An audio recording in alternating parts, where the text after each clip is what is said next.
right, so our talk is going to be very intriguing today. It's going to be stress in the DMV. And I know nobody gets stressed when they go to the DMV except for me. Because everything's happy there. But no, obviously, and this is basically a big thing of how do we deal with stress? Yes, the DMV is one thing. Yes, driving is another thing. What are our 3 stressors that cause us to have issues? The big one that most people think about is emotional stress. So going to the DMV, the in-laws are in town. There's something wrong with your spouse, your kids, your job, something like that. That's one of 3. The other 2 is physical stress. Now physical stress are slips and falls, but it's also slouching at work. It's also slouching and watching the television. It's also, and these are 2 that most people don't think about, it's also bacterial and viral infections, because they'll actually stress you out as well. And then the last one is chemical stress. So the chemical stress is anything we eat or drink that has, say, GMO in it, pesticides in it, as well as anything like a vaccine or a drug is a chemical stress to the body. All of these integrated will cause us to react either over or underreact. The big thing that we want to look at is how adaptable, and that's the key word, how adaptable are we to stress?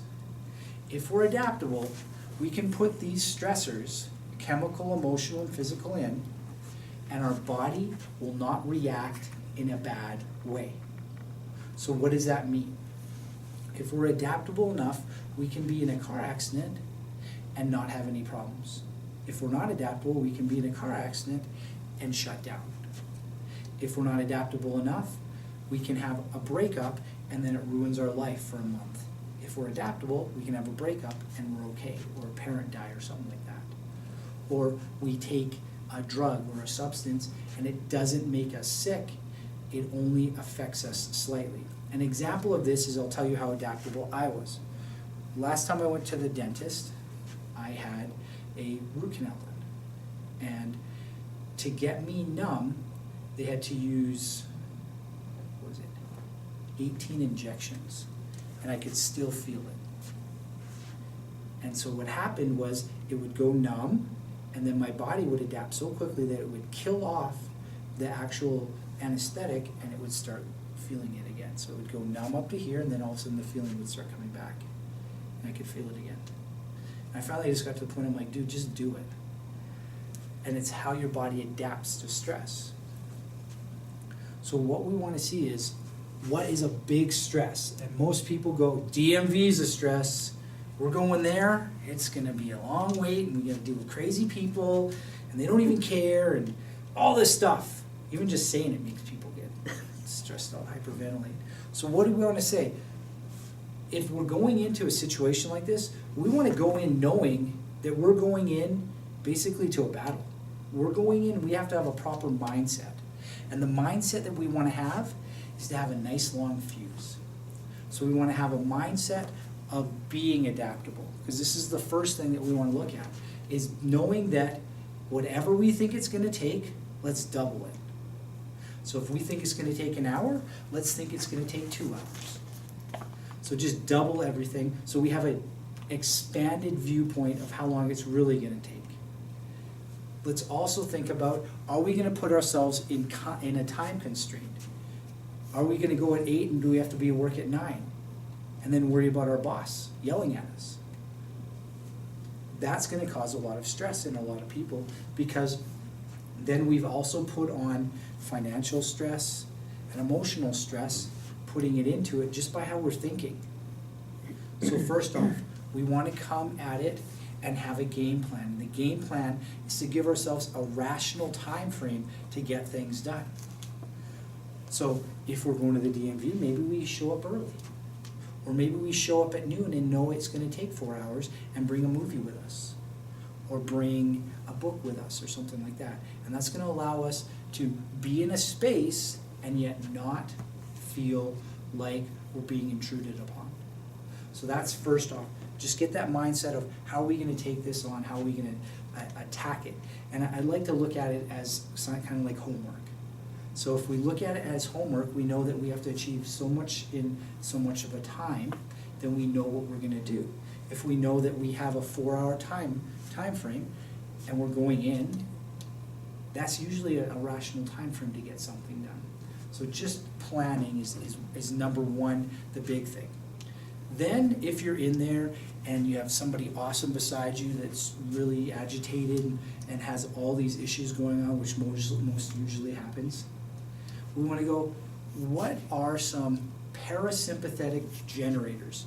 That's just a big word for what are some ways to make ourselves relax. And these are probably some of the ones that most people want to learn. The one that is actually uniform throughout every single platform of relaxation is called diaphragmatic breathing.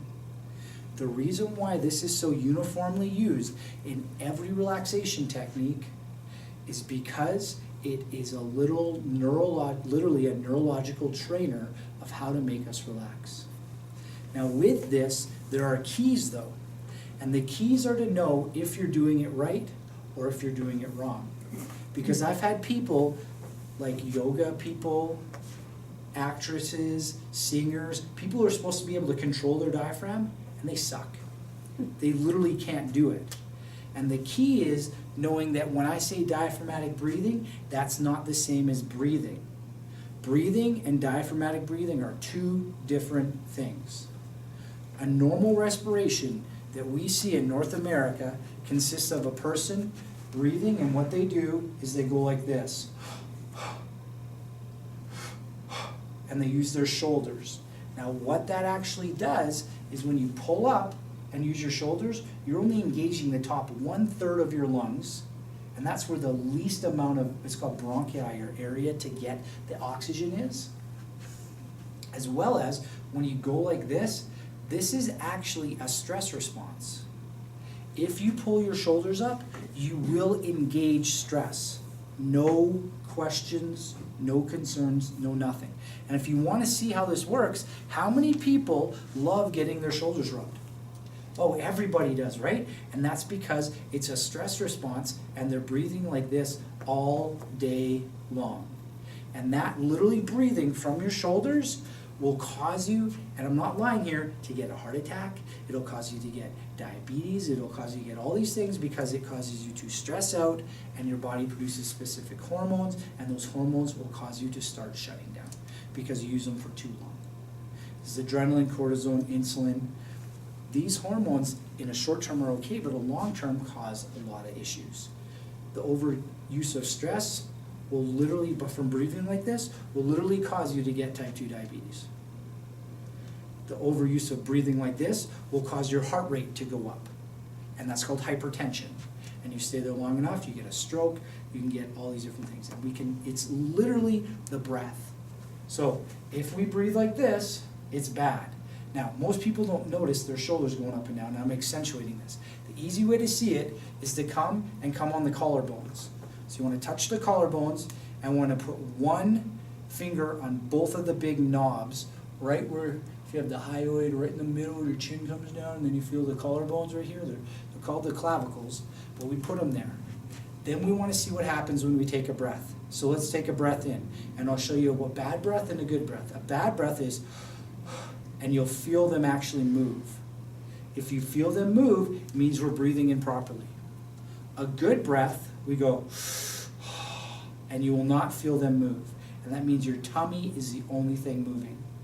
If your tummy is the only thing moving, what you're doing is you're activating your parasympathetics, you're activating your body's ability to heal.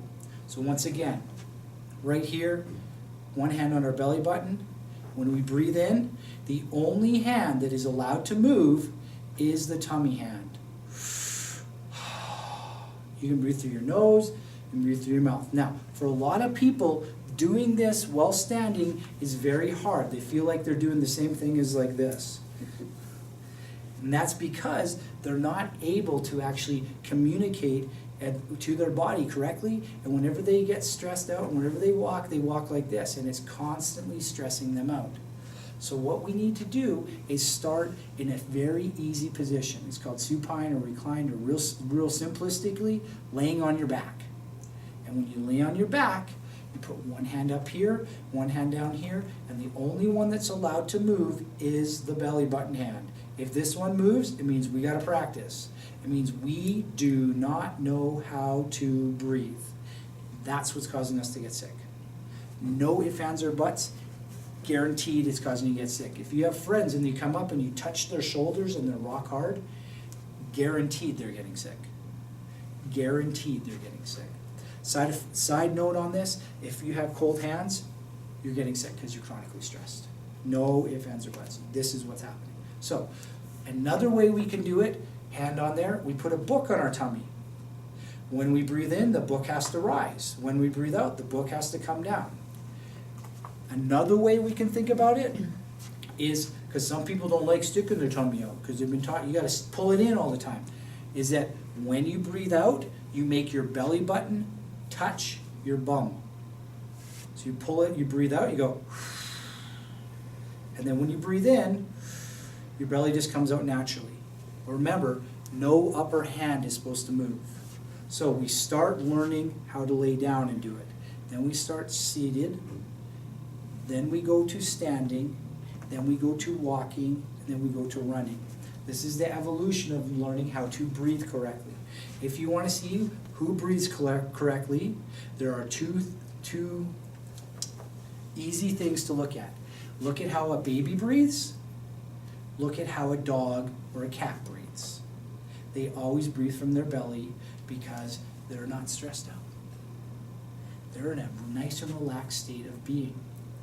What happens is, this is a defense posture that we've learned, and it's literally ingrained into all of us. It is so important, these muscles, these trap muscles, that there is a nerve that goes directly from the brainstem to them, and this is the only muscle in the body that has a nerve directly from the brainstem that goes to a muscle. Every other nerve talks to various different organs and different things, but not a big muscle like the traps. And that's because it's made to instantly put you into a stress response by pulling your shoulders up, so you protect your head, and that puts you into a stress cascade. So number one, learn how to breathe. So we're at the DMV. Somebody's talking to us and they're annoying us. We do our visualization and we start doing our breathing. And if they ask you if you're doing yoga or diaphragmatic or whatever, just say yes. Makes it easier. So that's one technique, and that is the key, because every single relaxation technique, meditation, yoga, different basic relaxation, it always deals with the breath. They always talk about the breath of life. And why this is important, and what we want to think about though, is also how do we actually breathe. So I've beaten this to death, I hope, that we understand we got to breathe from our tummy. There's also a rhythm to what we need to do, or a cadence. And this is very important as well. And the cadence is a 2 or a 1-to-2 ratio. You breathe in 1 relation to 2 out. So how we make this easy is breathe in for 2 seconds, breathe out for 4 seconds. And you say, well, why would we want to do that, Dr. Josh? And the answer is very simple. When you breathe in, you turn on your stress, even if you belly breathe. But here's the cool part. When you breathe out, you turn on relaxation. So if you breathe in for 2 and out for 4, are we going to have more stress or more relaxation? More relaxation, right? Because we have double the relaxation. That's the easiest way, is the 2-to-1 ratio. We can also do it where a 3 to a 6 or a 4 to an 8, just really depending. But the easiest one that I find is a 2 to 4 second breathing ratio. That will get you into the state where your body will heal. Now the cool thing is, with this, you can actually train your heart to relax so that you will heal. You can actually train your hands to get warm so you will heal. You can train your hands to not be sweaty, because that's a stress response. Cold hands, sweaty hands is a stress response. By doing this, you can actually train your nerve system to heal and relax. This simple activity will help people get rid of depression and anxiety, because it pulls their brain out of a stress state and puts them into a relaxed state. So that's number one. Now the next cool one we're going to talk about is, and this one's, I always love this one, and I learned this one in school, is we can actually massage our eyebrows. If we just come across and we massage them out, then massage them in, it will actually relax us. Now it stimulates the frontal cortex, and it will cause you to start relaxing. And you can tell if somebody's stressed out, because if you're stressed out, is your face tight or is it relaxed? It's tight. And that tightness, you get really tight. What happens is your jaw gets tight. So these are the people. The reason why you grind your teeth is because you're stressed. No questions. I literally have a patient who's so stressed out that she has broken 5 teeth off. Her son was really sick and she stressed out and broke the teeth off. Teeth grinding is a byproduct of your body being in stress for so long that it doesn't think relaxation is okay. And when you fall asleep, the vagus nerve turns on, which causes your body to relax. So what that happens is your body blocks that by turning on your cranial nerves that turn on your jaw, which is going to be the, it doesn't matter, cranial nerves 3 and 5. But these ones, when you grind your tooth, turns off relaxation so you can stay in a heightened state. And you go, well, I slept for 8 hours, why am I still tired? Because you didn't relax. That's why people don't heal, is when they're stuck in a stress state, and it's a brain function. It's being stuck in a 22 to 25 hertz frequency, or 27 hertz frequency, 26, 22 to 25, 26. Being stuck in beta, which is high energy. That stress has literally become an ingrained way of being. So, what are we going to do? We're going to rub on our eyebrows. And it sounds really stupid, but if you do it for a minute, you will be so happy with yourself. Now, the next thing we want to see is, what are we going to do next? Well, let's open our jaw halfway. And this one's really cool, because one of the stress responses is tooth clenching, so we don't get our jaw broken. Same as turning off that vagus nerve that relaxes us. So we open our jaw halfway, and we pull down. This one has a very distinct and very quick response that you'll feel. Just pull down, and you want to go over your jaw. So just pull down.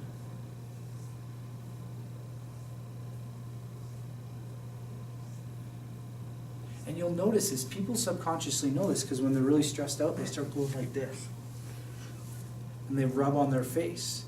And you guys are laughing because I know, I've seen people that are coming like, oh my God, what am I doing? And the reason why they do that is because they're subconsciously relaxing what they're doing, and they're actually calming yourself down. So that's another one to do. So we got the eyebrows, we got the jaw. Now this one, at school we called it the trap opener. And this one's real simple. It's giving yourself a massage to make yourself relax. Because remember, if we're stuck like this, we can't relax. So we literally just go over and grab our trap, or that big neck muscle that everything is stretched and causes lots of issues because we're tight. And then we go over to the other side and we push our thumb or our arm back if we can't get there.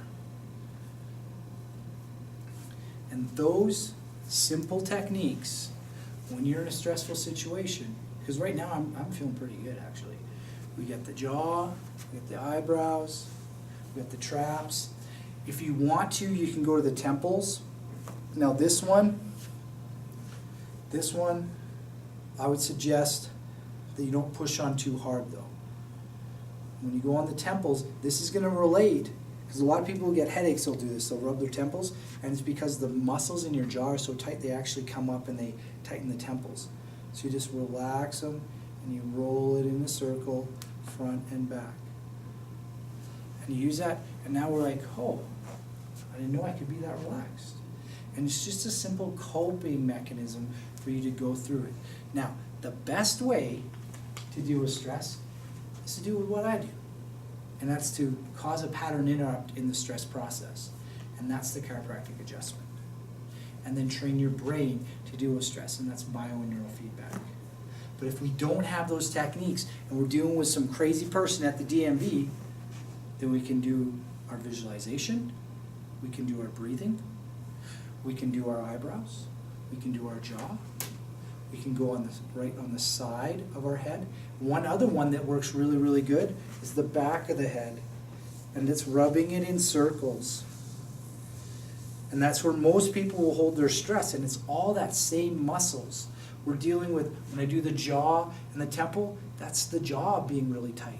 When we're doing the traps and the back of the head, that's those trap muscles or those shoulders muscles being really tight. So we got our breath, we got our visualization, we got our jaw, our eyebrows, our temples, and our back of the head. And one, I always like doing this one anyways because it feels good, is just literally giving yourself a scalp massage.